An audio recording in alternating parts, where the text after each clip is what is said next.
Não houve homem na Bíblia como aqueles profetas antigos. Eles desafiaram reinos, reis, povos, igrejas e tudo mais, e permaneceram firmes na palavra de Deus, e Deus provou que estavam certos. Eles eram indivíduos muito rústicos. E este Elias foi um dos mais rústicos de todos. Ele era um homem do deserto. Ele saiu do deserto, viveu no deserto. A Bíblia disse que se vestia de pelos. Ele tinha pele de ovelhas envoltas em si e um pedaço de couro de camelo, envolvendo os lombos. Muito barba meio crescida no rosto. Imagino que ele era um homem de aparência muito rústica e para seu olhar.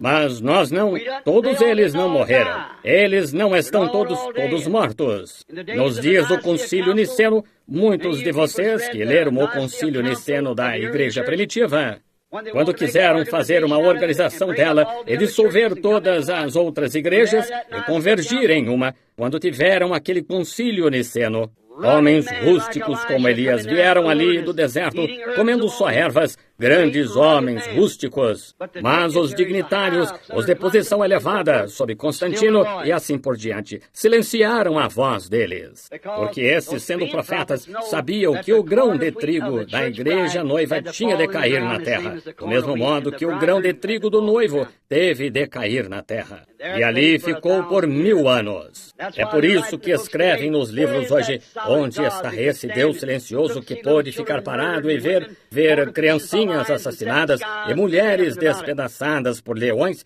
e ficar sentado nos céus e não dizer nada sobre isso.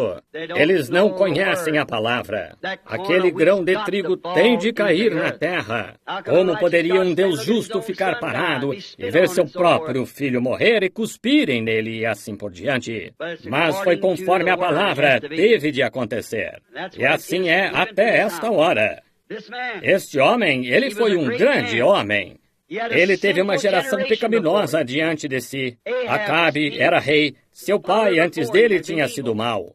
Desde Salomão, tinha havido um rei mau após o outro. E este homem, Acabe, o qual reinou por 22 anos em Samaria, era o pior de todos eles. Ele era um autêntico modernista. Ele cria em religião, certamente, e tinha tudo numa tendência moderna. Tinha seus 400 profetas hebreus, todos eles bem instruídos e treinados. Deus lhe enviou um, que era Elias, e ele não creu. Mas Elias, este tisbita, era um homem do deserto, não um homem polido. Ele era um homem rústico. E certo dia, depois que Acabe tinha pecado tanto que Deus não podia mais suportar, ele falou a Elias no deserto. E aqui veio ele descendo a estrada até Samaria, como frequentemente tenho ilustrado. Talvez a barba branca projetando-se do seu rosto, a careca brilhando ao sol, olhos pequenos estreitados. Lá atrás, com uma vara na mão, um sorriso no rosto, caminhou direto até o rei de Israel e disse, nem mesmo o orvalho cairá até que eu chame por ele. Deus nos dê homens assim. Veja, homens que sabem o que estão fazendo com assim diz o Senhor. Agora, nós verificamos que antes que ele fizesse isto, Deus o tinha chamado. Deus tinha falado com ele e, portanto, ele não estava com medo de nada.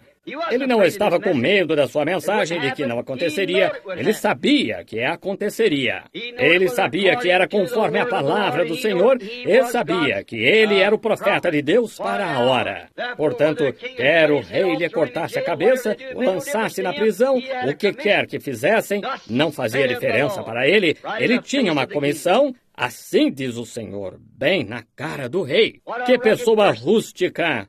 Mas antes que ele fizesse isto, predissesse esta grande seca, porque Deus não permitirá que o pecado fique sem punição. Tem de haver punição. De que serviria uma lei sem uma punição?